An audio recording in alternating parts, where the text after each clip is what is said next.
শুরুটা হবে আপনার বিয়ে দিয়ে।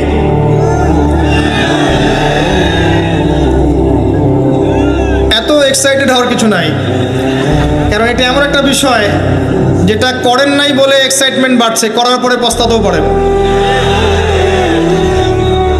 এটা এমনই দিল্লি কা লাড্ডু, যে খাবে সেও পস্তাবে, যে খাবে না সে বেচারাও পস্তাবে। তবে আপনারা খেয়ে পস্তান না, আলহামদুলিল্লাহ। এমনভাবে শুরু করেন না পরিবারটা যে আপনি একজন তরুণী, আপনি একজন তরুণ বিয়ে করছেন, বিয়ের সময়ে দিনদারিতা বাদ দিয়ে অন্য কিছু দেখতে যায় না। যদিও বা অর্থ সম্পদ, বংশমর্যাদা, সৌন্দর্যের কথা হাদিসে এসেছে, হাদিসটা এমন নয় যে তোমরা 4টা গুণ দেখেই বিয়ে করবে, এমন নয়। হাদিসটা এমন নয়, অনুবাদটা অনেকেই ভুল করে, অনেকেই ভুল করে। হাদিসে বলা হয়নি কখনো 4টা গুণ দেখেই বিয়ে করো, এটা নয়। বরং বলা হয়েছে 4টা গুণ দেখে বিয়ে করা হয়। কথা কি বুঝতে পারছেন? কেউ এটা দেখে, কেউ এটা দেখে। তোমরা দিনদারিতা দেখো, না হলে তোমাদের হাত ধুলোয় ধূসরিত হবে। হাদিসটা এমন। এক্ষেত্রে কি আমরা বলবো, প্রথমত বিয়েটাকে সহজ করে দেন। বিয়েটাকে সহজ না করলে সমাজে জেনা বাড়তে থাকবে, এবং জেনা বাড়ার কারণ আছে।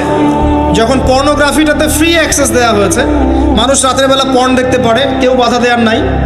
উপরের সেকশন থেকে কিন্তু এটাকে বন্ধ করে দেওয়া যেত। পৃথিবীর অনেক কান্ট্রি আছে যেখানে অনেক কিছু চলে না। চাইনিজরা ফেসবুক ইউজ করে না, করে? ওরা কি উন্নত জাতি না? ওরা তো এখন আমেরিকাকে যদি বলে ওঠো উঠবে, আমেরিকাকে বসতে বলে বসবে। ওরা এমন জায়গায় চলে গেছে।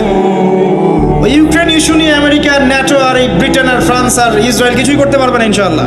বিকজ এখানে একটা বড় অ্যালায়েন্স আছে চায়না এবং রাশিয়া, কিছুই করতে পারবে না।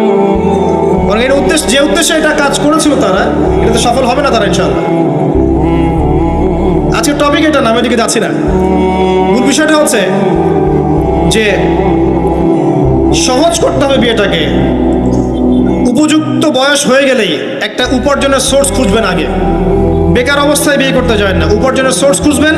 তারপরে আপনি আপনার পরিবারকে বলবেন আমার বয়স হয়েছে, আমাকে বিয়ে দাও। এবার আসেন, বিয়ের সময় দিনদারিতা ছাড়া অন্য কিছু দেখতে যায় না। এরপরে যদি সে সুন্দর হয় বা সুন্দরী হয় বা ভালো বংশের হয়, অথবা দেখা যায় যে ভালো টাকা পয়সা ওলা ইত্যাদি ইত্যাদি, এটা আপনার নূরুন আলা নূর, এটা বোনাস।